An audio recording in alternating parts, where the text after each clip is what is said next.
বিয়ে বাড়ির খাবার খেতে কার না ভালো লাগে। একটা বিয়ের দাওয়াত ছিল আমাদের পাশের বাড়িতেই, তো রেডি হয়ে চলে যাচ্ছিলাম সেখানে।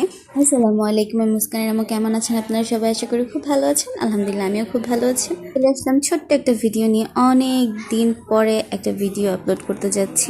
একদম ঘরোয়া একটা অনুষ্ঠান ছিল, বিয়ে বাড়ি মানেই খাওয়া দাওয়া, তো গিয়েই খেতে বসে গিয়েছিলাম। প্রথমে দিয়ে দিয়েছিল পোলাও আর একটা চিকেন ফ্রাই, আর সাথে ছিল সালাদ।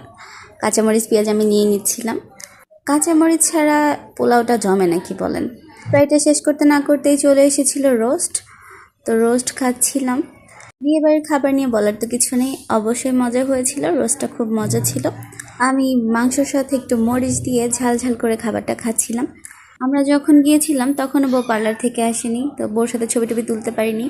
এখানে বুরহানি করেছিল, বুরহানিটা দেখে আমার খেতে ইচ্ছে করছিল, তাই নিয়ে নিচ্ছিলাম। এদিকে চলে এসেছিল গরুর মাংস। গরুর মাংস নিয়ে নিচ্ছিলাম। যতটুকু খেতে পারি ততটুকুই নেওয়া উচিত। খাবার নষ্ট করা আমার একদমই পছন্দ না।